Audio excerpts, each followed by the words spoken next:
Hello everybody, and welcome to this first part of my tutorial on how to model a sword for the Knights of the Old Republic. To get things started off, I'll just take you through a few steps that you need to do to get a custom weapon you made yourself into the game. Now to kick things off, first step, we'll need to extract an old model from the game itself. And we're going to use that model as a reference, a guide to position our model correctly and also get the proper size. And so I've started up a KotorTool here, and just open up Kotor 1, for example. Then go to BIFs, items, items, yes, and then Aurora model. Hit W, and we need to scroll down a bit. We need a sword weapon, and we're gonna go for a long sword. You can choose here between the long sword and the short sword.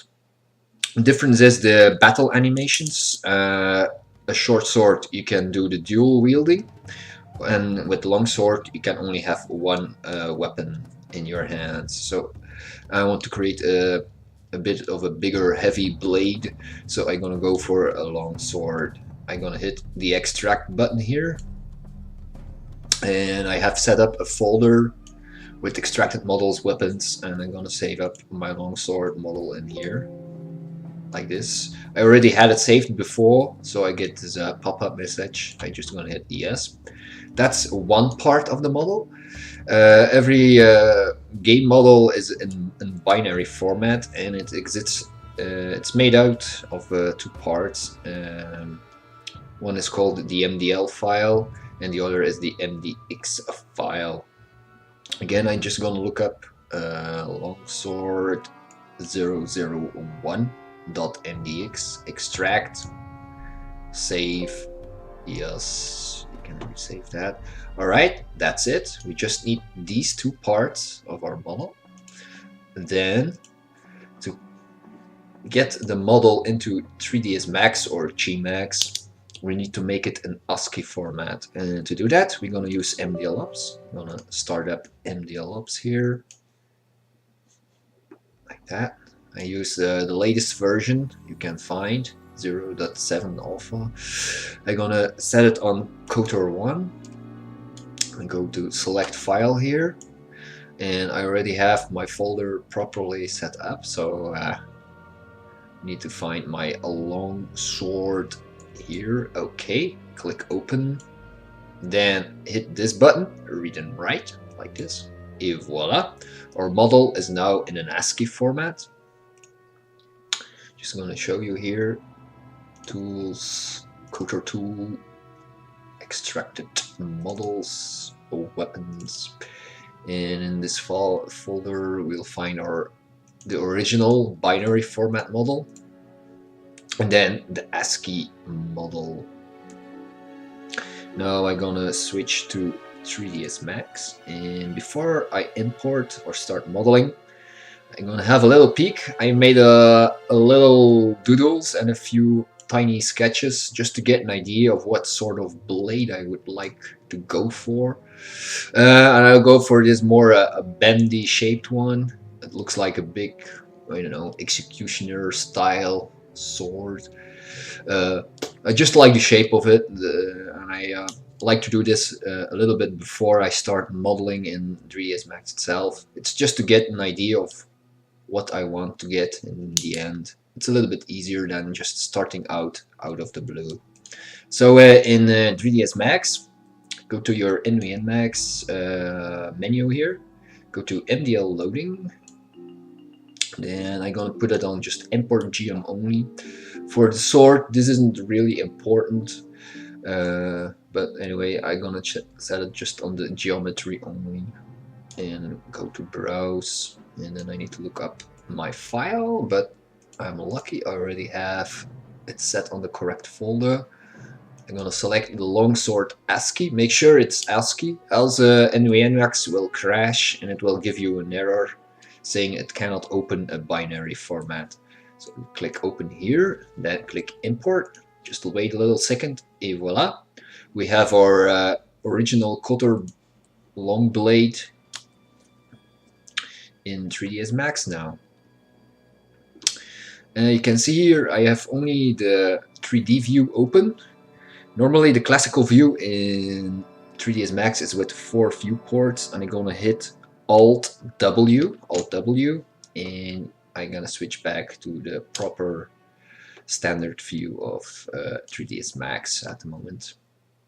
We can see here we have the Aurora base, this big green square, and the N-gon. That's just or an orientation point. It shows the front of the Aurora base, so we know how our model is facing within the game. But we don't need these two, and just switch on select object here and drag a little box like this, then right click like that and pick a hide selection, and that's gonna hide our Aurora base and its pointer, so we don't mess around with that on accident.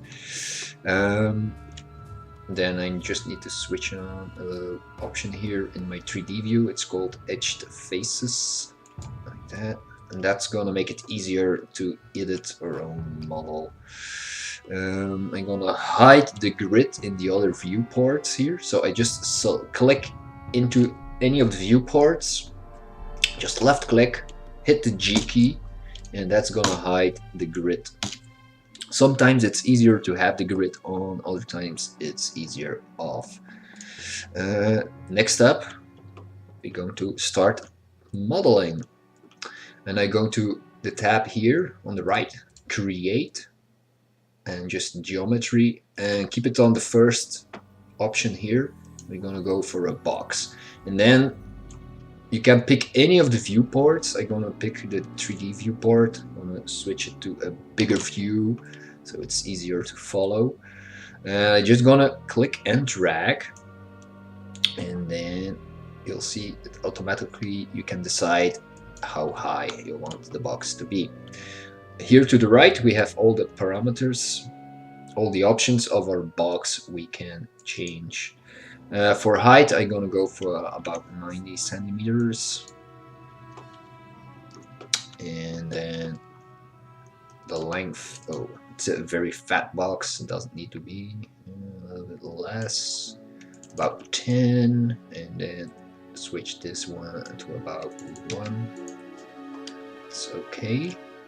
First up, I'm gonna position my box, and to do that we're going to switch to the move tool, and we can do various things with our box. We can, here at the top we have move, rotate, and scaling, but you can also use the quick keys. You can hit W to the move tool, E for rotating, or R for scaling. So W for moving, and then if you pay attention you can see here our little gizmo, and we can move our object along the Y, X, or Z axis. You can also move it across 2 axes, or all 3 in one go if you want to.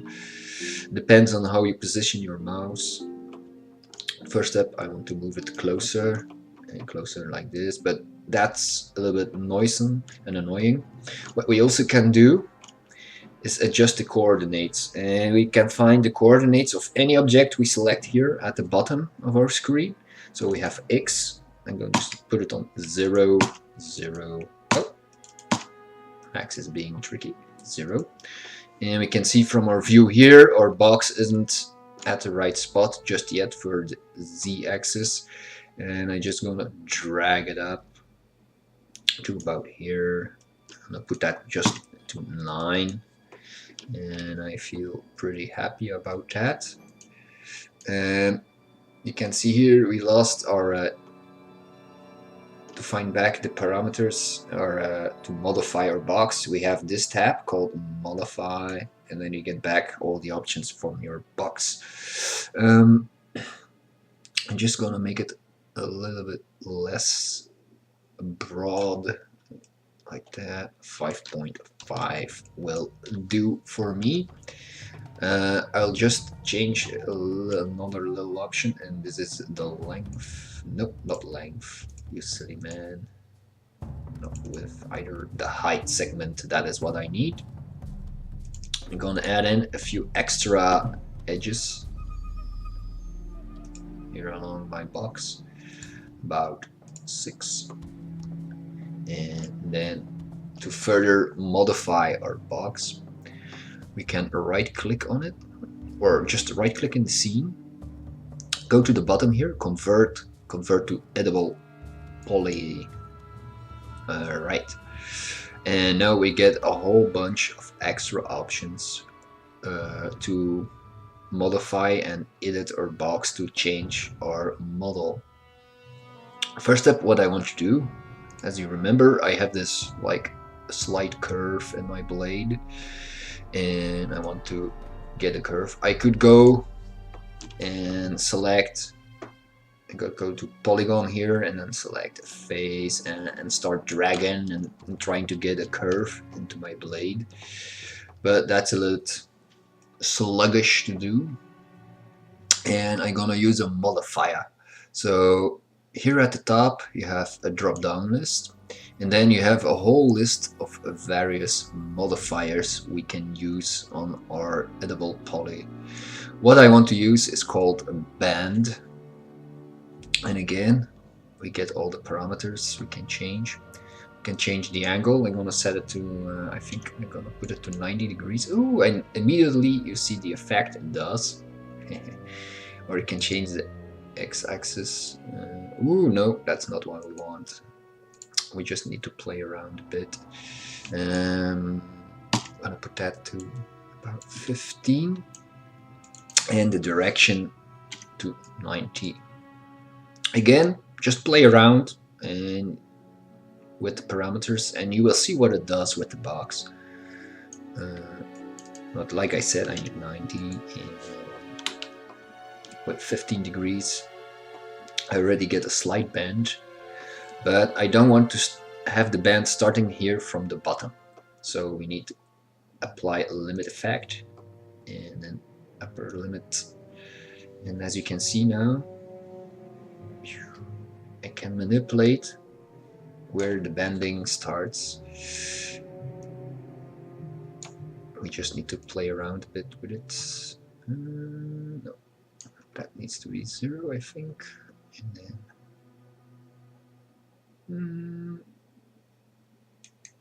a bit less, a bit more. Wait, I'm gonna do it differently.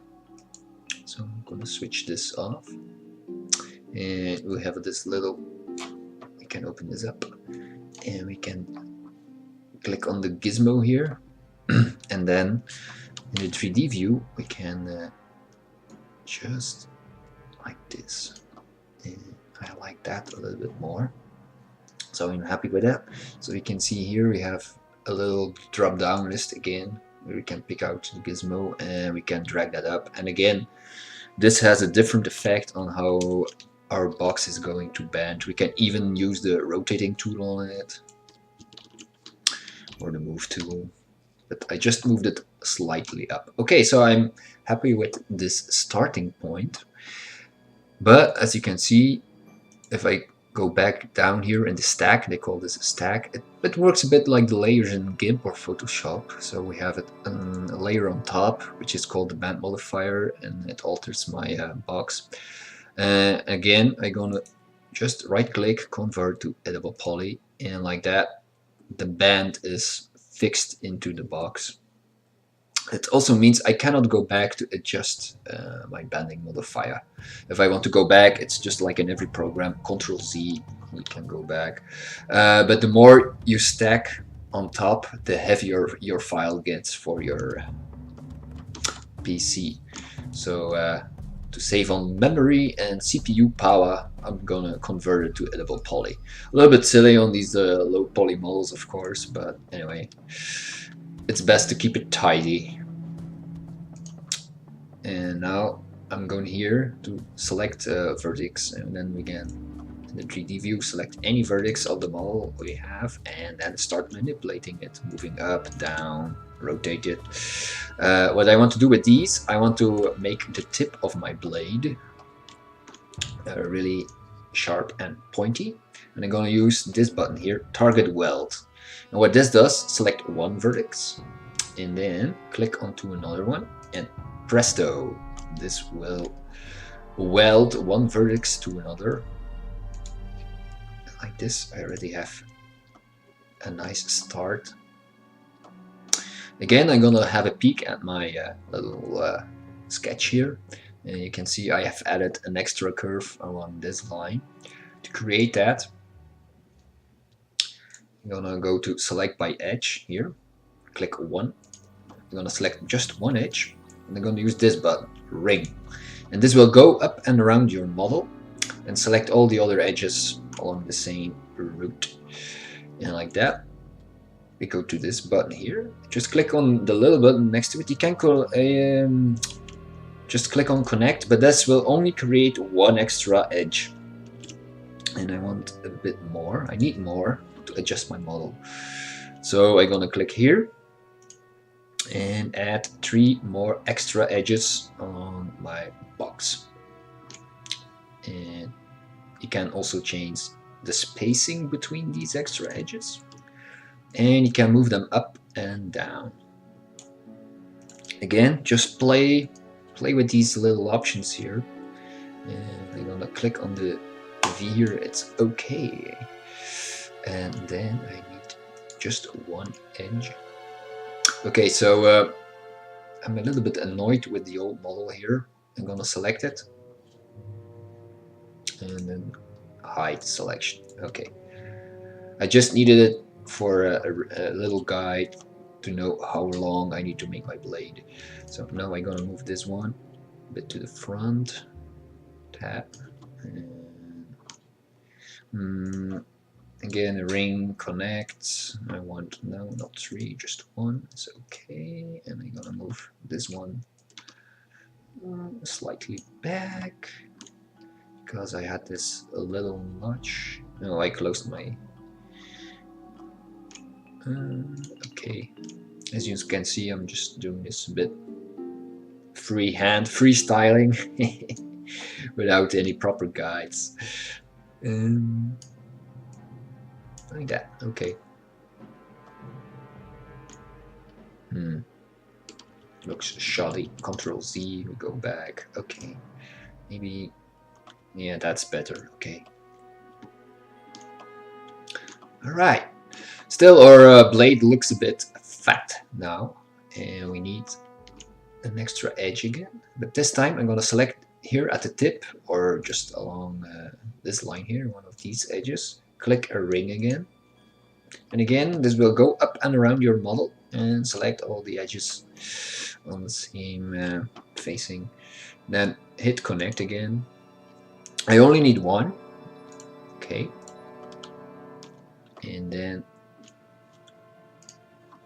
I'm gonna go to vertex, and might.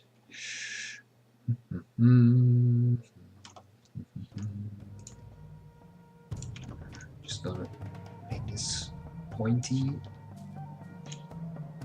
and select these keys. Okay, gonna drag it forward. That, and we're gonna get a very sharp edge to our model, like that. And now I'm gonna just go down and down and down again with the move tool. I'm gonna drag this, and voila. Maybe I'll make this a little bit more pointier. That's fun. Yeah, okay. So that's the blade. Really something very simple. I won't overdo the model just right now. I want my the old model back into my scene. I'm gonna right click and pick unhide by name, and then You have various options here at the top to show things that are within your 3DC, but actually we don't need shapes or lights, camera or helpers. We don't need that. We just need objects, geometry here, and this is the longsword, unhide, and presto, it's back. And now I'm happy with the blade, and now we need to make the pommel, the handle here. I'm gonna create a new little box. I'm not gonna continue with my blade because it's just easier to add this little box here and start from there. Height segments, I don't need that much. First up, again, I'm gonna position it to the center, back below here, x0, y0, z0. Then move it up. I'm gonna open up all my viewports and I'm gonna zoom in a little here on this view so I can properly make sure my blade is within the handles. Alright. Happy with that, that's okay. And I'm gonna just adjust a few clicks here to 2.5. Okay. Again, right click, convert to poly, and we can start altering the box. One option I haven't discussed just yet is called ignore backfacing. What that does, make sure when you start selecting edges, we want to select 2 edges in one go. We can just click, drag, and you would think you selected just the 2, but there is as you can see, we actually selected 3 edges. And ignore backfacing, make sure you cannot select any other edge by accident that is hidden behind the others. So you have to actually look at it with your camera and then click and drag like that. So that makes sure you don't by accident select the wrong edges. What I want to create with this one, I'm gonna click one edge, ring, do a connect again, gonna add in some extra segments like this. Okay, happy with that. I'm gonna select these 2, move them up. Or wait, no, I'm gonna do it differently. I'm gonna move this one down and this one too. Oh, I'm gonna fix that in just a second. This one, gonna go here like this. I'm just doing this a bit on sight, on how I feel it should look. Out of the blue a little bit.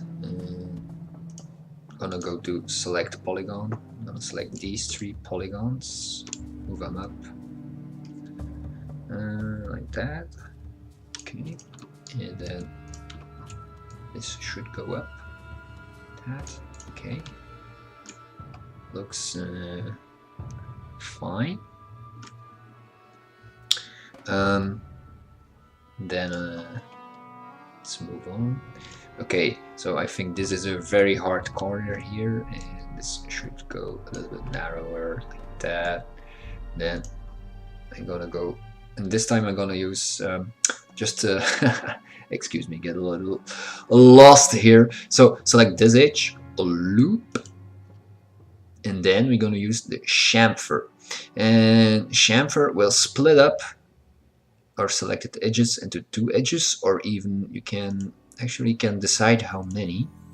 The more you add, the smoother the transition will be. So this is just a blade model. I'm gonna go for 2 like that, and I'm gonna apply the same here. So I'm gonna click on loop again and then chamfer, and Oh, 1, 2. And we can actually choose how wide the chamfer will be. I'm gonna make it a little bit less. Yeah. Okay. And this time I'm going to select 2 objects because the handle or the little bar here is 1 model, and this is also a model or blade. And just to select 2 objects, you can just click on one, then hold down Control and click on the other. Now I'm gonna right click again, and I'm gonna choose hide and select it. And again, the old blade will disappear, and I will only keep my own model. And like this, I'm very certain everything matches up nicely here. I'm gonna go back to the box, and I think this should be a little bit less wide. So I selected the polygon here, then hit the R key to switch to my scaling tool. You can also click here if you want, and then I'm gonna just along the x-axis, I'm gonna narrow this down, and I'm gonna make a little bit more of a smooth transition. I'm gonna click on loop, and again with the scaling tool, like that's gonna look a little bit nicer. And I'm gonna go here, polygon, can just make it a little bit less, and then select by edge, loop, and like that. And I'm gonna go loop.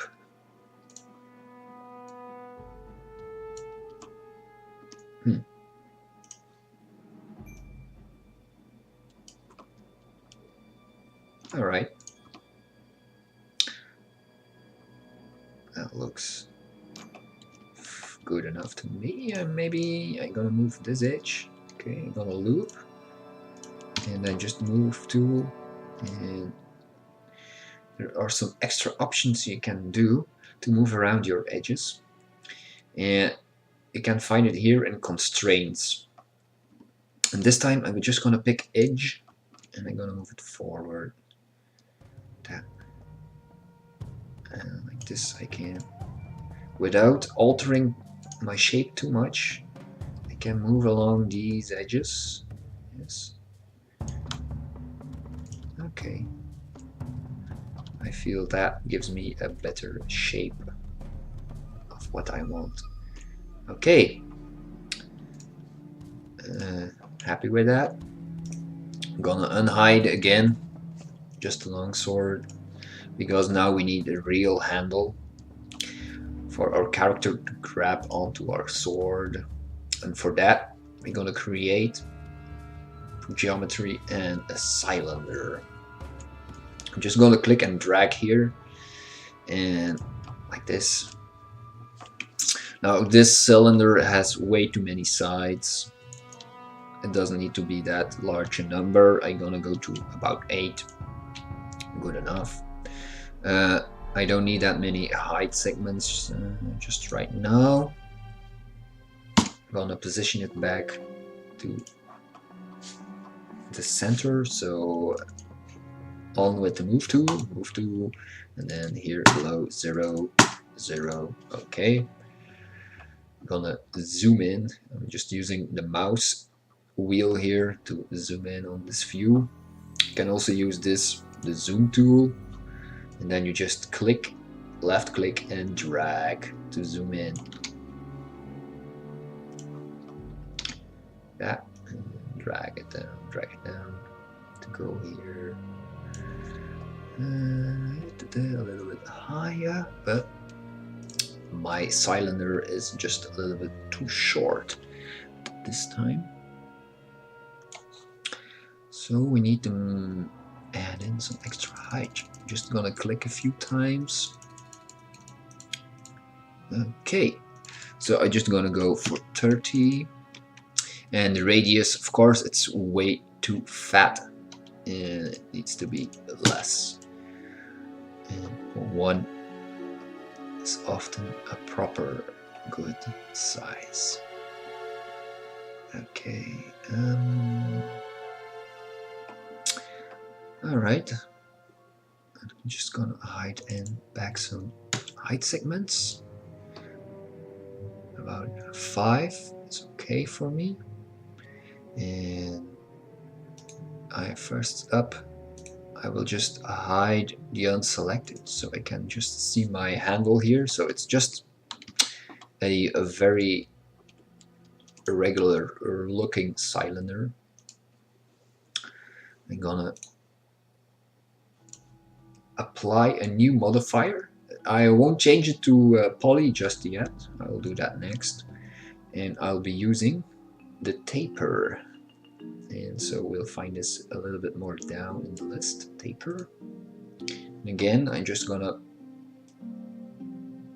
and you can see it, this means it opens up the top and the bottom stays narrow. But you can also apply a curve into it, so you can create some odd shapes if you want with it.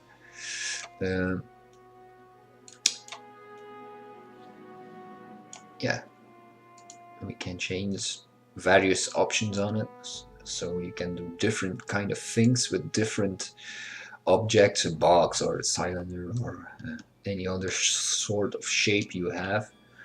Again, I would just suggest you play around with it, and again you can move the gizmo to create other bizarre shapes and things.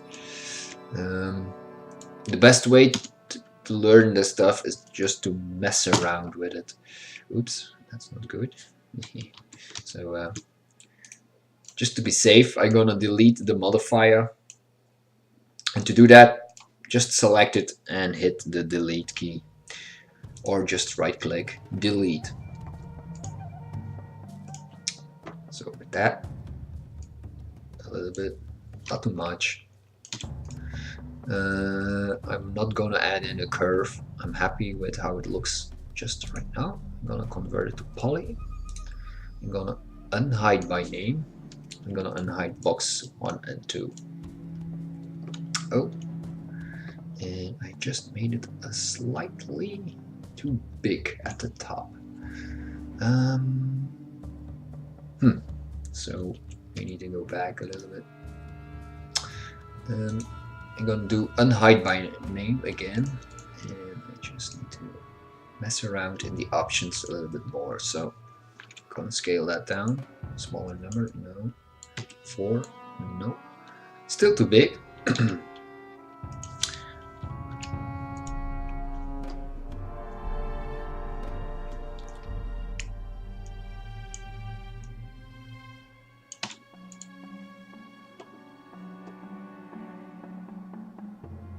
Getting closer, getting closer. As you can see, it will be a very tiny effect on it. And I keep getting rubbish results. So we're gonna go down in our stack to the cylinder, and I'm gonna change the radius to this half, and then go back to taper. And on the taper effect, I can go with bigger numbers. So sometimes you need to keep your stack so you can go back and forth a little bit easier without losing your work. Getting closer. Oh, that looks. Yeah, I think I can go with that. Or even a little bit bigger. A little bit bigger. Step by step, we're scaling it up. Okay, 7. 0.7. That's okay with me. And now I'm gonna convert it to a double poly. And this looks okay. Right. Now this is just a handlebar. And to make it more interesting, I think I might add a little bend again.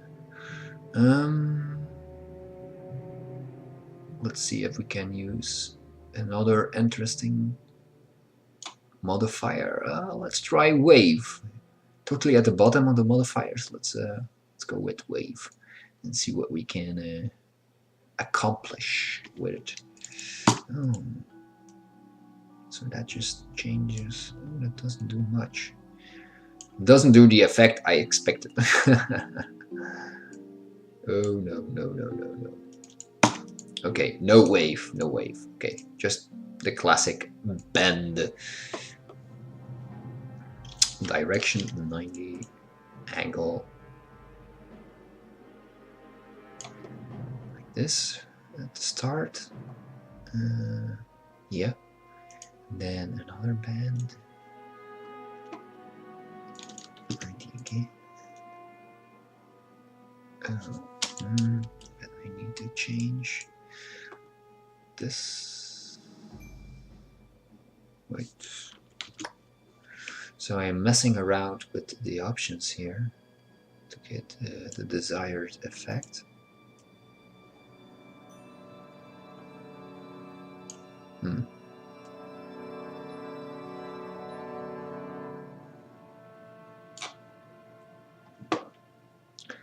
can see I'm going for a sort of an S bend. Oh, no, not the direction.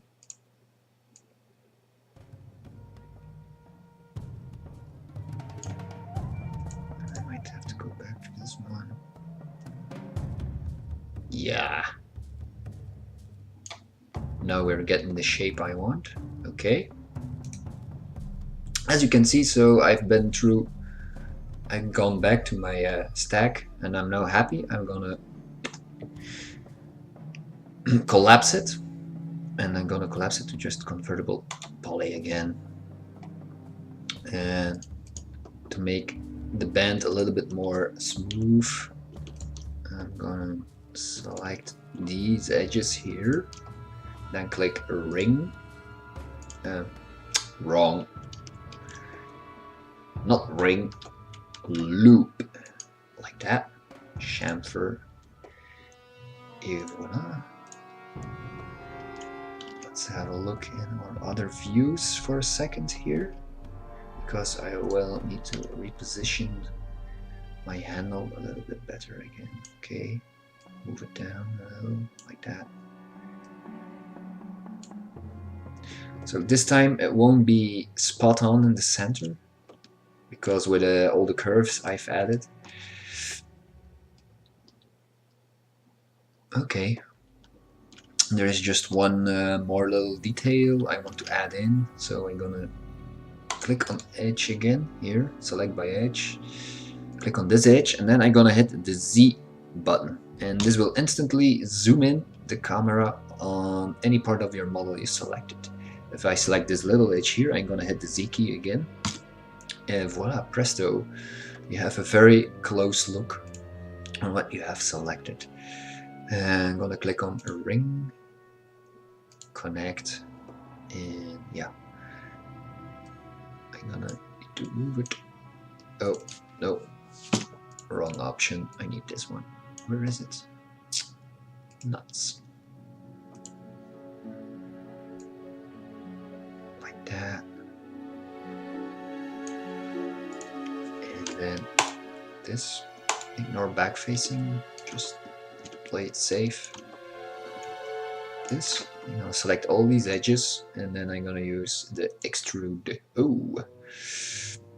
Local, normal, yeah, but that's way too much. 1 and 1 is still a bit over the top, so I'm gonna go for 0.25. Looks better. Okay, I'm gonna select this polygon here, drag it down a bit. All right, and now I feel quite happy with the whole thing. The handle looks a little bit thin for such a big blade, so I'm gonna select my blade and then hit the scale button, the R, and just on the Y, I'm gonna scale this one down, make it a little bit longer. Okay, that looks just a little bit better. So I'm gonna unhide the old blade again, and I'm just going to compare it here a bit in the side view. Okay, so my handlebar is nicely within the white shape here. That's just to make sure the hands of our character grabs it correctly. If I would position, oh, I need to select my cylinder. So if I was to put the handle around here somewhere to create a very unique looking weapon, our character model in the game wouldn't hold it correctly. His hands would still be on the position here. So we need to make sure it's all a bit properly aligned and in the same spot as the old model. So we're gonna hide the old model again. And now we are almost finished for part 1. All we need to do now is to make sure that every part, we now have 3 different objects in our scene, and we need to make it into one model. To do that, we're gonna use the attach button. So just click on anyone. You could click on cylinder, and I'm gonna use the blade here. So with the blade selected, on the right side here, attach, then you can just click on the objects you want to add, and now it's considered as one big model in the scene. And voila, and like this we have a very simple looking blade ready to go. We just need to do a few more steps before we can get it into the game, but that's all for part 2. I hope you enjoyed it, and this was a sort of informative enough. So I thank you for listening, and I see you guys in part 2.